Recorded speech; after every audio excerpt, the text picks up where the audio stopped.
Okay, hello, welcome to episode 363 of the Self-Help Podcast with me, Ed Lamb, and my good distant pal, Sean Orford. How are you, Sean? I'm very good. I'm very good. All the issues of lockdown are starting to bite in, which really feeds well into this week's topic, which is good. It's mental health week. Yeah. Go on.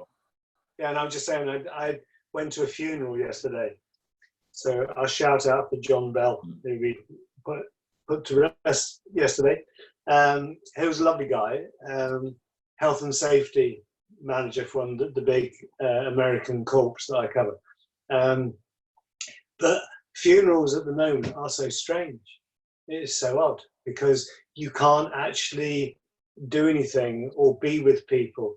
You go to the chapel that would normally be packed to the gunnels, and it's like you're going to fit like 10 people in it, and everyone's socially distanced, and you want to hug the person who's crying and you can't, and all that. It's really, really odd, strange, very strange.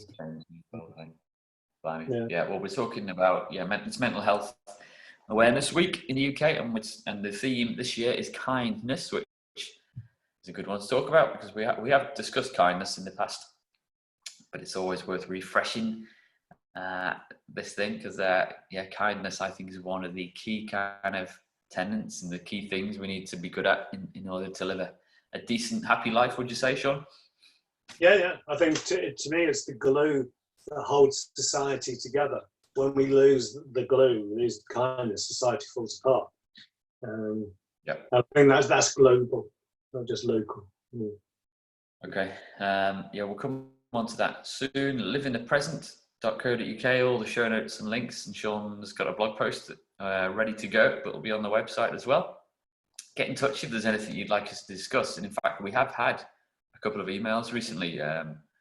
People have signed up to the list and have got in touch with stuff they would like us to talk about. So next week, Sean, or the week after, we've got some listener emails to go through, which we'll get on top of. Okay. You've been to a few, John. How else is your life doing? You've been to a run as well, eh? In lockdown, because I was discovered when I actually looked at it that I'm only actually going out the house. I go for a walk. I go to Costco once every 2 weeks just to stock up on things for the extended family. But I've actually put on a stone over the last couple of months. So today, Rhea and I went for our first 5K run, and we're going to be doing 3 5Ks a week now to get back up. So you will see me getting thinner and hunkier while I sit here. Well, you were well into your run for a while, weren't you? And in fact, I'm having a call later on today with a client of mine, Conrad, who is a fitness guru on the world here, and he was a running coach for you, wasn't he, for a while? Yeah, amazing guy. He got me, he enabled me to do it because I had lots of kind of mental blocks to running, but he was great. So I got as high as, I'm just looking at my maps, I got as high as running about 20 miles at a time. I remember. And I went over the top and nearly snapped my Achilles tendon, which it was torn. So, and I chickened out a bit after that. So I haven't run properly for a couple of years. So I'm going to get back into it nice and good. Can you feel it in your body? Can you feel your Achilles getting back to its original health, or are you a bit ginger and delicate with it? No, the thing that's weird for me was going running this morning after a couple of years of not running at all. And it was like my body just knew what it was doing. Like the muscles suddenly said, oh yeah, we know this. And I was actually we were doing like a walk run to get back into it. Running a bit, walking a bit, run. And it's like my body could have just run. Weird. And, it's good. So how's life? I've got a couple. All good, very good. In fact, lots going on with work, with Rethink, some exciting stuff which I might talk about in the coming weeks, potentially on the horizon. for the new business, which is exciting. I might actually have to do some work. I feel like I've set in motion some stuff, which is kind of starting to get a bit of a life of its own, and it's starting to run away with me. So yeah, I need to. I think meditation will be on the cards very soon, because I can sense life's going to get a bit. The day we get you meditating, I'll have a party somewhere. Well, stranger things have happened. Two things I want to report. First of all, it was my wife's birthday at the weekend, so happy birthday, Bethan. Happy birthday. And I bought her a present, which definitely was for her, not for me at all. I got her we've joined the pizza oven club, so we got a portable pizza oven for the garden. Yeah, which is cool. So I'll be in touch with some tips, because we had a little dry run of it at the weekend, and it was good, really good. But I think we can practice makes perfect with this stuff, doesn't it? Yeah. You were saying that it's portable. Is it heavy, or is it? Well, it's about 15 kilos with the with the metal shell, and it's got obviously a stone base to it. It's got a little a rain cover and a carry case. So you could, you wouldn't, you could probably get it on your bike, actually, on the back of your e-bike. You can chuck it in the back of the car, or we could take it to the caravan with us and have it up there. So cool. And the other new toy, which I haven't mentioned yet, just came literally 5 minutes before we came on air. Are you ready for this? Come on. Oh my God! Heart attack needs Can you believe it? My God! Literally, heart off the press, guys. Amazing. Yeah. So I'm very excited about cracking this open and having a computer where all the keys work on the keyboard. And yeah, actually, mine's in very. This whole thing is working really nicely at the moment, except for the keyboard. But yeah, this is a powerful kit. I went for the slightly. You're going to have a special service to lay the old one to rest. I mean, it must be like a dear old friend that you're going to lose. I know. I think it's either 8 or 9 years I've had this laptop. Good. Which hats off, man. It's good for that, isn't it? I use it every day, probably 6-8 hours a day. It's been whirring away. You can't argue with that, can you? No. And are you on the same battery? Yeah. Well, same battery. It's never needed any repairs. I had to open the back up once and reconnect the battery. There was something wrong with it. But I did that myself. Apart from that, it's not missed a beat. So it is showing its age, as you're aware. But, yeah, fair play. So next week I'll be zooming from a new laptop. So how big is the memory on the new laptop? It's 500 gig, the storage. Yeah. So I think that's actually the same as the one I've got here. Yeah. I went for the upgraded processor. So I paid a bit more. So I think because I'm starting to do a bit more film editing. I invested in this, which is it's a 1 terabyte.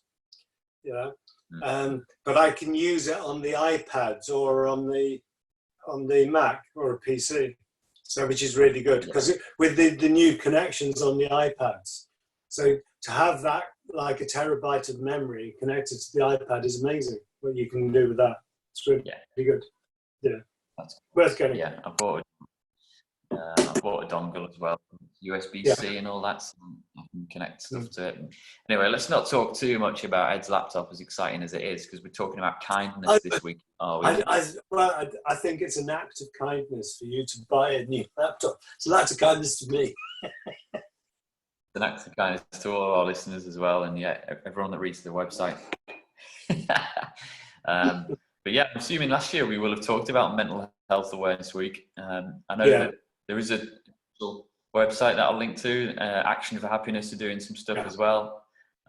Trying to make a bit of a song and a dance. And we are in strange times at the moment. So how do you think mental health at the moment is kind of all over the show? So how can what should we be doing in this week to really focus minds on helping people? One of the things that I've been observing people I've been working with, I can feel the frustration growing. And with the frustration, you get an increase of intolerance. And that's when you get the negativity and all the stuff building. And the whole concept of kindness is much more about, you know, what can I actually do for other people? How can I be kind to other people? And that, in a way, when you focus away from yourself onto other people and what can I do for others, you stop feeding that negative fire inside you. So it has a double benefit. If you're kind to others, you end up being kind to yourself as well. You know? Mm-hmm. It is a very powerful thing. I mean, you're in a situation at home there where you got the kids, and the kids inevitably have a lot of kind of love to give and all that kind of stuff. Yeah. Sometimes the kids are the ones that get the most frustrated because I want to see my friends. But if they're kind of connected and engaged in what you're doing with them, then they're going to have that loving kindness within them anyway. You know? Yeah. I mean, they're just through a door. I mean, they're plugged into, connected to some virtual world. So I'm being kind to them by just letting them have a little bit of extra screen time at the moment. But yeah, they're doing really well, to be fair. But I'm, you know, conscious that there are fuses are getting short in other households around the country, aren't they? Spending the same day over and over again with the same people over and over again. But it doesn't necessarily mean that we can't enact and introduce kindness in everything that we do. Does it? No. But we've got things like an increase in divorce rate and breakup rates going on that I'm aware of in the work that I'm doing. And I guess people are having to face the reality. People go to work to avoid things. So sometimes going to work can be like your stress release. That's where I go to chill out, kind of thing. And when that's the case, being forced into lockdown, just all that stuff comes to the surface. You can't avoid it. So I've got two things happening. I've got people that are going into those difficulties and resolving it, which is great. And I've got people that are having to face those things and deciding, no, they can't resolve it. And they've got to call it a day, kind of thing. There's a blog post that I'm going to link to, and I'm going to make it my resource of the week, actually, because it's really cool read on medium.com. And it's about how the power of kindness impacts your life and others. Because that's the thing about kindness, isn't it? It's not just for other people that we're kind, it's also for ourselves too. Yeah. And that happens in two ways. One is that what we would call karma, the consequence of action. So that if I'm kind to you, the chances are you're going to be kind to me, which builds society. That's one aspect. But internally, if you give money to a beggar in the street, it actually has a positive effect on your brain. It makes your endorphins flow. You know? And acts of kindness to others, because it changes the way your system, your endocrine system and your brain's working, to be kind to others means that ultimately you're being kind to yourself as well, which is a really, really powerful thing that we don't necessarily realize, the power of being charitable on how that assists us. You know? Yeah. There's some really cool quotes in this post, and one of them starts off with is, do your little bit of good where you are. It's those little bits of good put together that overwhelm the world. Desmond Tutu said that. So you talked about kindness being like glue that holds society together. And I guess that's a really important way of looking at it, because these acts of kindness don't have to be massive, big things. It's little things. Helping someone out of a chair, helping someone off the bus, doing little things that will assist someone else, just tiny things, make them feel good, make you feel good. Yeah? It doesn't have to be whistles and trumpets and ta-da, just simple. Look after each other. You know? Oh yeah. There's opportunities to be kind, you know, almost every moment of the day, isn't there? That we can do. And you know, I'm pretty good at it, but you know, there's areas where I could improve, I'm sure. And it's maybe slightly dependent on my mood and my level of sleep and whether I'm hungry or not, that kind of thing. Because we're emotional creatures, aren't we? Yeah. And one of the things that's important in that, to be kind? and I've included it in the blog post, thing that's important is that yes, we are emotional creatures, but so is every other creature on the planet. I mean, you were talking about your guinea pigs. Now, your guinea pigs make you feel good, but you're working with the guinea pigs and the guinea pigs feel good. Yeah. And that's true of every animal on the planet. You know, are animals happy or sad, just like us? You know, do they suffer? Do they have pain? What's going on for them? And one of the things I mentioned in the blog post was that my realizations of all that kind of stuff in the end drove me towards being vegetarian. Because why should other animals have to suffer and die in order for me to live? Kind of thing. You know? Yeah. And that was because the reason that I got to that point was that I was in a position to actually raise animals and go through the raising and the slaughtering process and realize what was involved. And when you go to Tesco's and buy meat in a box, there's no kind of kindness or any kind of emotional attachment to it. If you've actually got to raise the animal and then put that animal in the box, it's a different story. Yeah. Yeah. I've grown really attached to our guinea pigs in the last few weeks. We've had them in the garden a lot in the cage, you know, so when we've been out there, they're with us all the time. Loving it. They're really good substitute for a lawnmower as well, by the way. You just kind of move the cage every half an hour or so and you can see the square where they've been. Yeah. Amazing. But yeah, you can tell that they have a sense of kindness as well, even though they're really simple little organisms, relative to a complex human being with all of our weird and wonderful range of emotions. You know, I can tell when I play with them, when I'm interacting with them, that they have a sense of there's a real sense of kindness in there as well. They're kind of quite nervy creatures, but I've started like giving them a little gentle shove when they come towards me, and then they come back for another shove. It's like they're playing. They're kind of all of a sudden enjoying it. Yeah. And, fascinating, you know, these simple creatures, and you can really grow to love them. Yeah, I got to the point with all the animals that I was rearing where I started to see them as people, not as animals. And I see that now. I see your guinea pigs as people. You know, their personalities. They're all different kind of types of people. And you'll get a happy guinea pig and you'll get a miserable, angry guinea pig, you know, that kind of thing. It's interesting. Mm-hmm. Quote here: three things in human life are important. The first is to be kind, the second is to be kind, and the third is to be kind. That was Henry James. He's kind of going on from that. The blog writes about how kindness broadens your life's frame of reference and is a symbol of respect to value the receiver. So and also it starts to talk about how kindness can have benefits in terms of increased happiness and a healthy heart. It slows down the aging process and improves relationships and connections, which indirectly boost your health. We know the endorphins, the way it affects your endorphins. We're lagging a bit here. But it affects your endorphins, improves your mood. But things like heartache, the word heartache, actually refers to a pain that people get in their chest when they're desperately unhappy. And people do go through pain in their heart. And it's to do with tension. And one of the things about when you're kind and you're relaxed and you're flowing is that your system relaxes, you can breathe properly, your cardiovascular system opens up, and you're kind of younger for longer.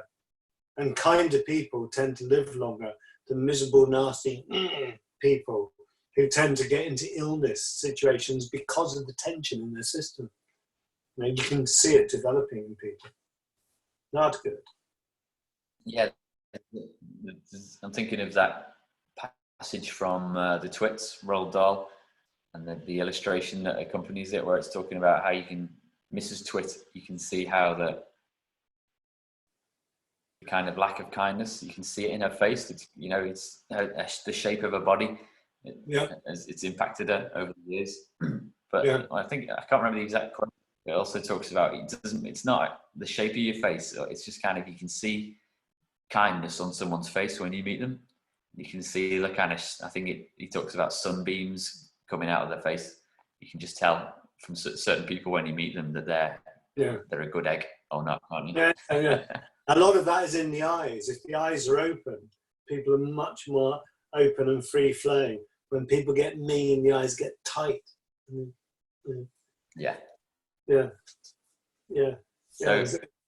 let's say someone comes to you and you can tell maybe they're lacking in a little bit of kindness, and that might be of use to them. Can you train someone to be kind? Well, it's when we were doing the 10 steps, it's when we talk about the law of allowing. Like kindness and allowing go together. Can you allow someone to be what they need to be? Can you help them to be what they need to be, rather than being judgmental and intolerant? And that is a form of kindness to me, being kind to others. And there are times when I'm working with somebody, and the definition of cure isn't when they think the way that I do. The definition of cure is when it's right for them. And what's right for them, I might be thinking, oh, that wouldn't work for me. But if it works for them, that's their process. Yeah, and for me to be kind to them, I have to allow them to be what they need to be, not demand that they become what I want them to be. Yeah, very important. There's a movie and a bit of a movement called Pay It Forward. I don't know if you remember that from way back when. And I quite like that idea of, handing over the baton of kindness to someone once you do a good deed for them. It's like, okay, right, I've done this. It's your turn. Not to give it back to me, but to pass it on to the next person. Well, one of the things I talk about in the blog is that there's something in Ayurveda and in Buddhism which is known as metta. And metta, it means loving kindness. So at the end of your meditation, you might be meditating for an hour. What you do is you spend 5-10 minutes just kind of sending good feelings to other people. That conscious idea of including people that the rest of the world in that lovely feeling that you have. And in that sense of metta or loving kindness, it's like we have lots of choices and options all the time as to are we going to live metta? Are we going to live this loving kindness? How are we going to do it? And I do know people, I've known people they live in metta all the time, that they are really grateful for what's going on in life, and they're really happy and they're sharing, and what can I do for you? How can I help you? Very kind of lovely people in their own right. They don't demand. It's that kind of giving without expecting anything in return. That's loving kindness. Yeah. Yeah. The chance that you will get things in return, and that's loving kindness too.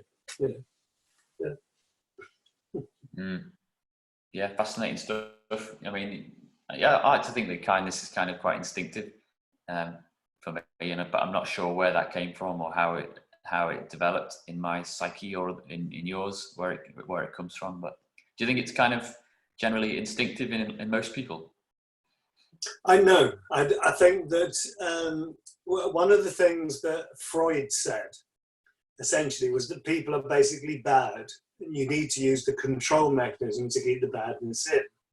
And then you get Carl Rogers comes along, and he says, no, it's the other way around, that people are actually naturally good if you allow them to be good. Now, my experience is there are some people that are about I, me, my, and sod off everybody else. And there are some people who are about, what can we do? Yeah, and it's the difference between doing things with or doing things to somebody. It's all that kind of stuff. So if I see someone like Donald Trump, I don't see a lot of loving kindness. I don't see a lot of metta. I see a lot of I, me, my, a lot of ego.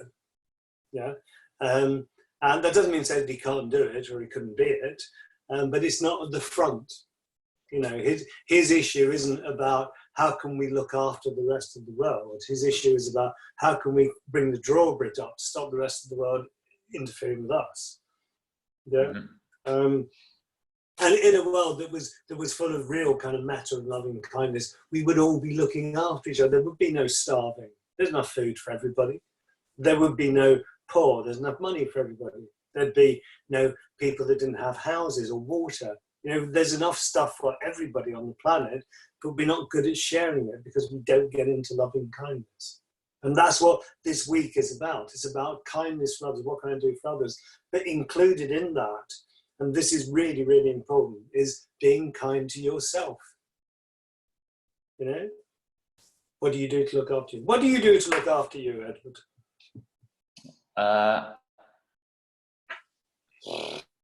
Good question. What do I do to look after me? I don't know. I mean, I'm quite lucky. I've got a lot of people that look after me for me. You know, that make sure I'm well fed and well slept and all that stuff. But I don't know. I don't know. I'm quite privileged, really. I feel like I like learning stuff. So as long as I'm reading and learning and taking part in debates and stuff, that's how I take care of myself. It's worth, when everyone was listening to this, just taking the time out to think, well, what do I do for me? What do I do to look after me? Because it's amazing when you look at it, that you can find there's deficits in the way that you are. You know, that I don't get in people until they're in older age, and then they're doing the if only and why didn't I routine. And it's like, if we attend to it now, we don't get to that point. You know. Yeah. So I have all little kinds of tricks that I use all the time. Like everywhere that I go and everywhere that I am, I should just get it for you here. Is I always have somewhere. I always have somewhere a guitar. So I've got my.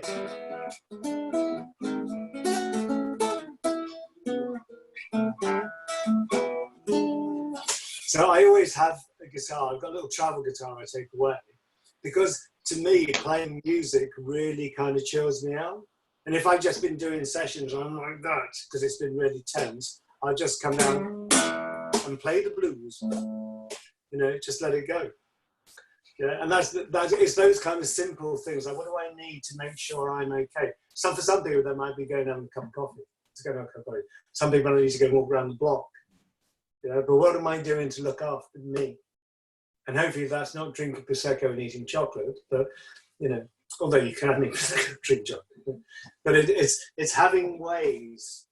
How can I be lovingly kindful to myself? Yeah, I can highly recommend a pizza oven, portable pizza oven. Make lots of pizza. Yeah. Well, I think I've got pretty good, I must say, at getting the pizza dough right. I mean, I remember when we did the course late last year, was it, or autumn last year? Yeah.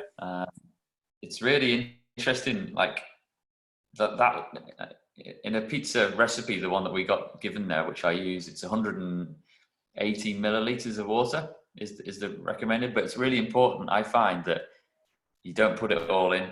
So you might put 150 mil in, and you'll find that it's a bit chalky, and then you just do it little by little, and it's amazing, that tiny, there's like a 5 milliliters either side of the perfect consistency.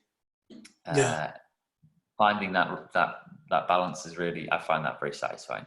What about you? And that's to do with the thirstiness of the flour. There's all, and the atmospherics. There's all kinds of, when you're making bread.